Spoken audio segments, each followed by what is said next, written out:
voters just sent a clear message. They are not happy with the state of the economy under President Trump. Is he listening? My panel is here to discuss. And look, just as a factual matter, CNN's Daniel Dale did a fact check on the price of groceries from January to September. The price of coffee is up 15%. A lot of that's the tariffs. The price of beef is up 14%. Bananas up 7%, also the tariffs. Cakes 6%, candy 4%, salad dressing 2%. In your home state, do people think the prices are going down? Well, I've noticed he didn't mention eggs. That was something that was a consistent talking point, obviously, with the Democrats. The price of eggs. Look, prices are going down. I eat a lot of other things besides eggs. The prices are going down. The president is absolutely correct on this. I just read you the statistics. Well, you're talking about candy and things like that, but you all were talking about eggs for a very long period of time and some of these other commodities. Now, a lot of that is driven by energy prices, right? Because all these things travel on rail or truck or what have you.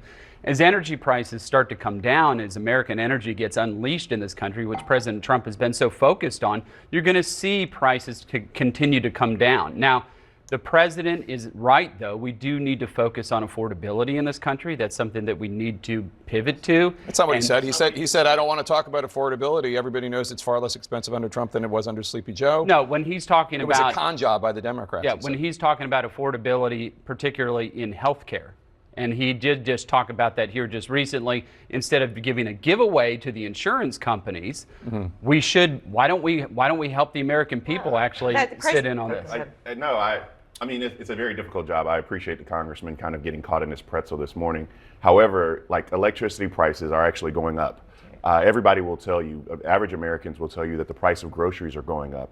I just got a text message from one of my friends in Denmark, South Carolina, who told me that he needed help because he wasn't getting SNAP benefits and prices had gone up.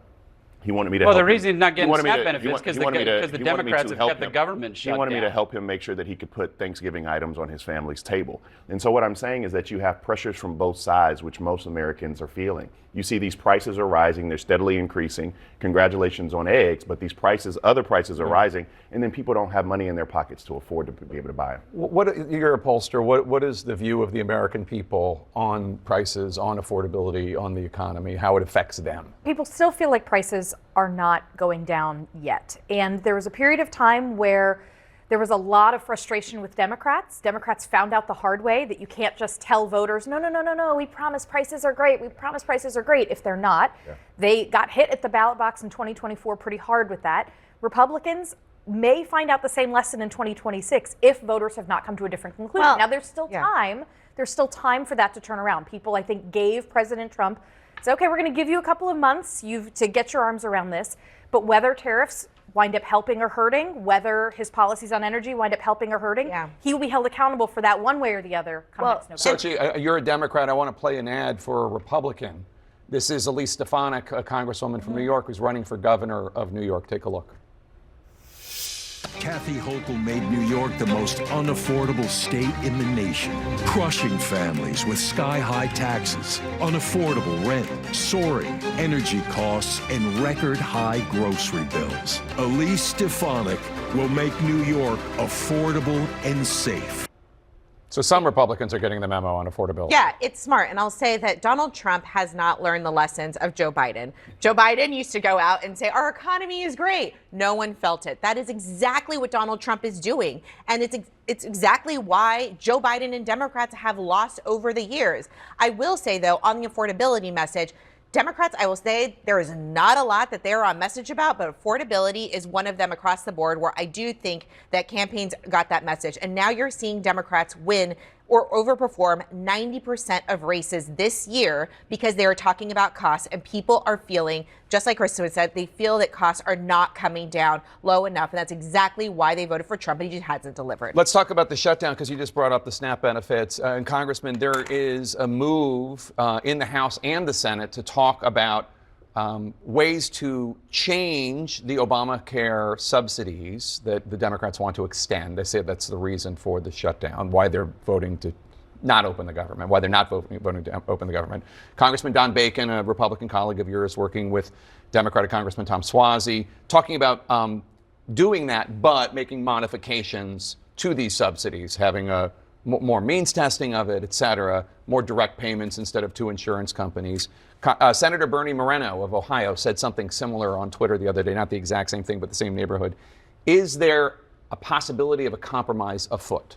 So that's actually not what I've been hearing as of this morning. What people are talking about, and I'm on the House Appropriations Committee, is moving forward on the minibus with a CR tag to that, not putting in ACA tax credit extensions.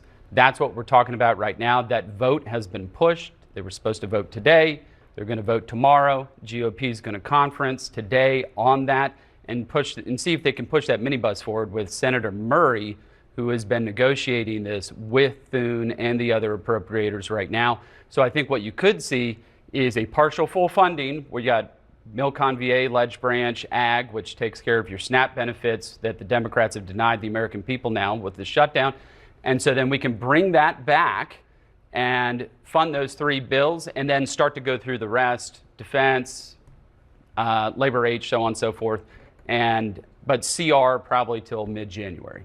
Well, it was, first of all, it was Donald Trump who actually denied the SNAP benefits. He's the one that went to the courts and asked them not to move forward with that. And that is why people are not getting their SNAP benefits right now. I'll say Democrats put a compromise on the table that they didn't want to put. This was, there were people on both sides that they're not okay with Chuck Schumer's compromise, essentially of extending ACA subsidies for a year. But that's what a compromise is. Not everybody gets what they want. And so it'll be interesting to see what is the end game here with Republicans. They've yet to put anything on the table to where it would reopen the government and allow people to get paid again. And I'm just not I don't know if there's an end. Well, I mean, what we put on the table was we put a clean CR on the table. That's what we put on the table. What I think is happening with the politics of this that are so fascinating is that in government shutdowns over the last 20 years, it has been Democrats who have said, we need to pass a clean bill. We need to pass a clean bill. Republicans are holding hostages.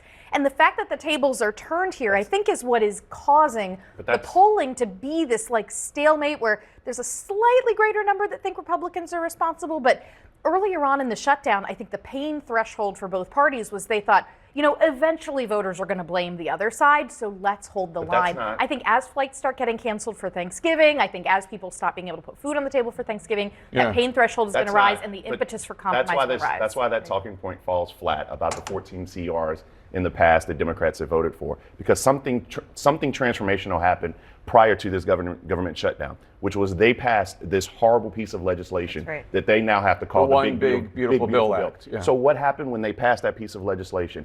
Healthcare premiums are going to skyrocket because of their ill-timed, unprepared, lack of foresight on a piece of legislation. Ill-timed. They are literally the ones that put the expiration date on the ACA tax credits for right now. That is why those healthcare premiums are rising. That is why this is different than any time before. And you know what? If we open the government and the prices continue to skyrocket for healthcare, that's on them. That's not on Democrats. Thank you all for being here. Really appreciate it. Has President Trump's view on shutdowns changed? We're going to travel back in time.